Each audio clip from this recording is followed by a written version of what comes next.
যদি গুণ এবং ভাগের কাজ থাকে তাহলে আগে ভাগের কাজ, তারপরে গুণের কাজ এবং তারপরে যোগ এবং বিয়োগের কাজ একসাথে করতে হবে। ওকে? ওকে। তাহলে আমরা ভাগের কাজ করি। 75 কে আমরা 3 দিয়ে ভাগ করলাম। ভাগ করার পর আমরা পাইছি কত? 25। কথা বলে না? কত পাইছি? 25 কত পাইছি? এই যে 75 কে আমরা এখানে ভাগ করছি। করছি না? করছি। 3 এর নামটা 7 এর কাছে কয়বার যায়? 2 বার। কয়বার যায়? 2 বার। 3 দ্বিগুণে 6, তারপরে এই 7 থেকে 6 গেলে 1, এখানে 5 আছে, 5 নামাইলে 15। তাহলে 3 এর নামটা 15 এর কাছে যায় কয়বার? 5 বার। 3 5 এ 15 তাহলে আমরা ইকুয়াল ভাগফল পাইছি কত? 25। কত পাইছি? 25 তাহলে এই ভাগফল পাইছি আমরা 25 যোগ 4 46 যোগ 46। এবার এই 25 এবং 46 যোগ করার পর আমাদের ফলাফল হয়েছে কত? 71। ফলাফল কত হয়েছে? 71 এবার আমি এই অঙ্কটা এখানে কি চিহ্ন ব্যবহার করছি? ভাগ। কি ব্যবহার করছি? ভাগ করছি। কেন ভাগ ব্যবহার করছি? কারণ হচ্ছে এখানে সমান চিহ্ন আছে, এই কারণে আমি এখানে কি ব্যবহার করছি? ভাগে আরেকভাবে দেওয়া যায়, এইভাবে ভাগে ব্যবহার করা যায়। ওকে? বুঝে আসছে সবার? জি। আচ্ছা, এবার পরের অঙ্কটা মিরাজ, পরের অঙ্কটা 55 গুণন 30 ভাগ 50 ইকুয়াল কত?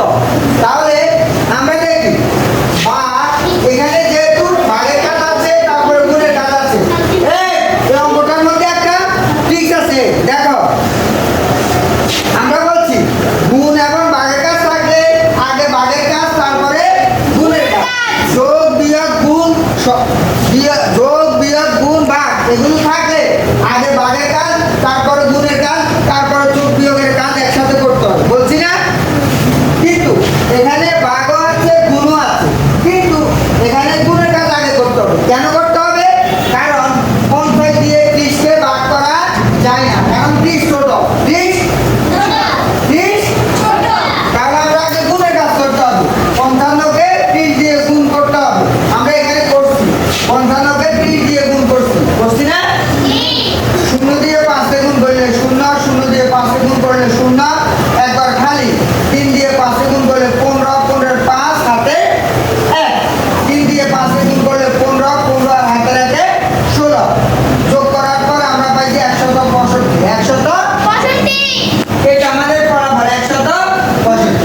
এবার পরের লাইনে আমরা সরি 1650 165 না, সরি 1650। এই 1650 আমরা যেটা পাইছি পাওয়ার পরে ভাগ 50, 1650 কে 50 দিয়ে কি করতে হবে? ভাগ।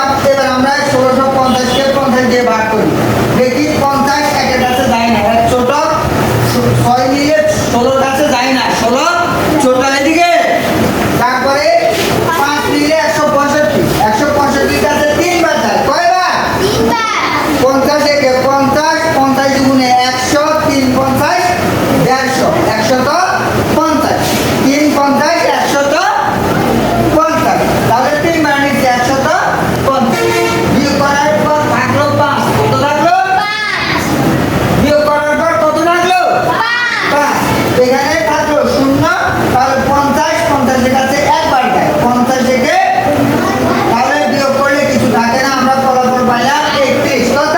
31 সুতরাং এই 55 গুণন 30 ভাগ 50 ইকুয়াল হচ্ছে 31। ইকুয়াল বুঝে আসছে? পরেরটা হচ্ছে 35 গুণন 12 বিয়োগ 145। 35 গুণন 12 বিয়োগ 145। এবার এখানে আগে কিসের কাজ হবে? গুণের কাজ। 35 কে আমরা 12 দিয়ে গুণ করছি, রাগ করছি এখানে